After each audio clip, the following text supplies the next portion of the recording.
Il ne peint pas en finesse. Il peinture en géant, en gras et avec des couleurs que les autres ont peur d'utiliser. Martineau.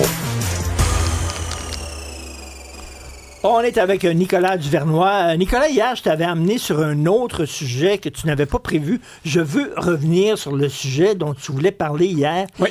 Est-ce qu'il faut être une vedette, une personnalité publique pour faire de la politique? Est-ce que ça aide? Bien, je crois que ça aide parce que tu as un pas d'avance sur la compétition, en quelque sorte. C'est-à-dire les gens te connaissent déjà. Les gens te connaissent déjà. Il y a quelque chose de très puissant en psychologie qui s'appelle la relation psychosociale où vraiment, tu sais, c'est comme si ils étaient déjà prêts à voter pour toi parce qu'ils pensent te connaître, ils pensent que tu es plus proche d'eux, ils pensent qu'on partage la même vie, les mêmes préoccupations. Donc, c'est vraiment intéressant de voir ça. C'est vieux comme le monde, cependant, hein, parce que pense à Ronald Reagan, pense à Vladimir Zelensky, pense à Arnold Schwarzenegger. C'est trois acteurs qui sont des joueurs importants dans l'histoire de la politique. Et donc, ben, aujourd'hui, quand on voit tous les politiciens, les aspirants politiciens venir directement de l'UDA, ben, c'est un peu un clin d'œil à ça. Je crois vraiment qu'il y a une longueur d'avance. Mais il y a peut-être des gens qui pourraient changer des choses importantes dans la société puis qui ne sont pas nécessairement connus. Non, absolument. Mais ils partent avec une longueur pas d'avance, mais de recul. Ben, c'est clair que notoriété ne veut pas dire compétence. Notoriété ne veut pas dire incompétence non plus. Donc, il y a plein d'artistes, je suis convaincu, qui peuvent avoir quelque chose à dire, quelque chose à amener sur la table. Mais c'est sûr que quelqu'un qui n'est pas reconnu ou connu publiquement part, malheureusement, comme tu le dis, avec un peu un pied en arrière parce que, justement, il doit se faire connaître avant de pouvoir aller dans le fin fond du sujet, avant de pouvoir échanger des nouvelles idées, partager ses croyances, ses valeurs. Je trouve que c'est dommage. Cependant, mais on ne peut pas empêcher une personne ou une autre de se lancer en politique. C'est le réflexe entrepreneurial. Et puis... d'un autre côté, je crois que si tu as des bonnes idées, même si tu n'es pas connu, je crois que tu peux rapidement te faire connaître. Parce qu'on a besoin de ce vent de fraîcheur en politique. On a besoin de candidats, d'aspirants candidats qui nous font rêver, qui arrivent avec de la nouveauté, qui arrivent avec une vision différente, un CV différent, une expérience de vie différente. Puis ça, je crois que c'est vraiment important. Sinon, ben, encore une fois, comme on se le disait hier, ben, tout le monde va se ressembler à l'Assemblée nationale. Ça va pas représenter la totalité du Québec. Là. Puis les artistes, en plus, là, tu me parles sur un sujet qui me passionne.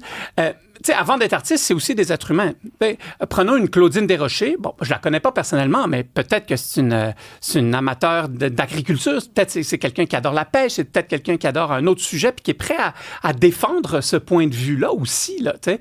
Donc, on est peut-être ébloui rapidement à l'annonce par la personne, par sa communauté.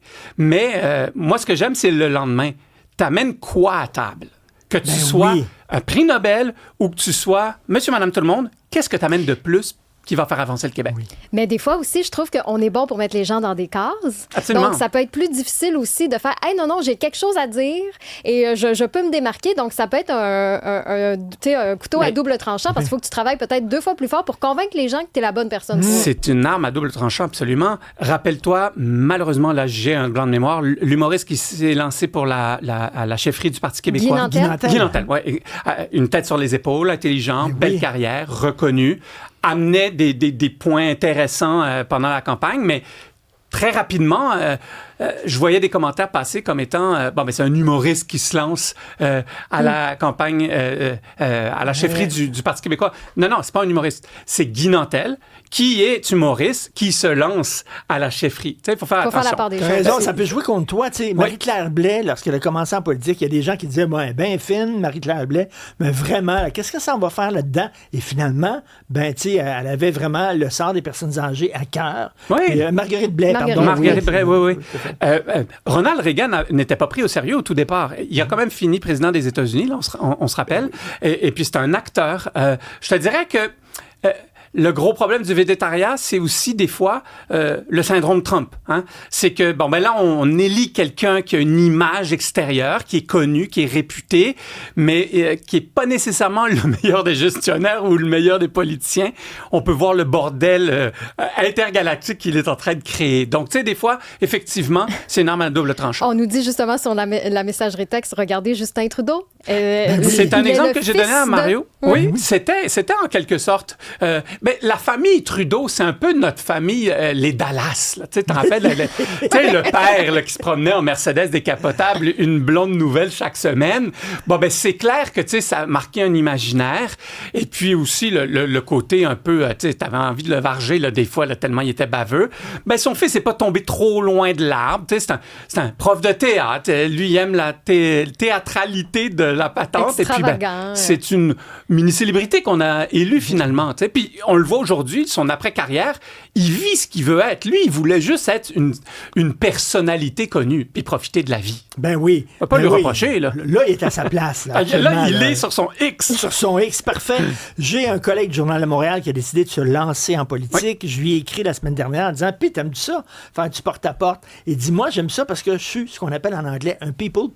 Oui. J'aime le monde. Oui. Et les artistes, ils aiment ça, jaser avec le monde, puis tout ça. Là, journaliste, c'est un excellent CV pour être en politique. Oui. Parce qu'un journaliste, ça pose des questions, ça se gratte la tête quand il voit que ça fait pas vraiment de sens. Ça a l'habitude de trouver aussi des petits indices, des petits scoops à droite et à gauche. C'est exactement ça le travail de politique. Il faut que tu sois curieux, il faut que tu sois sur le terrain, il faut que tu parles à tout le monde, il faut que tu poses des questions, surtout, plutôt que juste faire des grands discours. Hein. Souvent, les profs d'université, tu remarqueras en politique, ils font des grands discours. Ouais, non, mais attends, arrête de parler puis écoute le monde. Écoute ce que le monde a à te dire. Exactement, parce qu'il y a des profs d'université très brillants, très intelligents. Tu sais, c'était Stéphane Dion, là, qui était...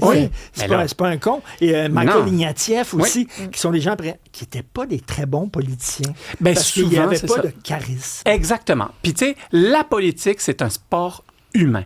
C'est un humain qui doit convaincre un autre humain que ses visions, ses croyances, sa raison d'être politique vaut la peine d'être supportée. Donc, tu sais, vraiment, il faut vraiment que tu aies ce côté-là. C'est très complexe. Quand tu regardes les grands politiciens, il y a certains dans l'histoire qui n'étaient pas nécessairement les plus people person qu'on dit aujourd'hui. Cependant, ils arrivaient avec une stature tellement plus grande que tout. Tu sais, quand je prends un général de Gaulle, par exemple, tu sais, le monde se taisait quand il rentrait dans une salle. Oui. Là, tu sais, donc, il n'y avait pas besoin d'être people person, c'est juste tu le suivais parce que... Tu as déjà été dans un appartement, dans une chambre en présence de Lucien Bouchard? C'est exactement un autre exemple que j'avais donné. Oui. Lucien Bouchard, il rentre dans une chambre, là, la vibe, ça change. Oui. C'est vraiment quelqu'un qui impose du respect, qui impose par son parcours professionnel et son parcours humain.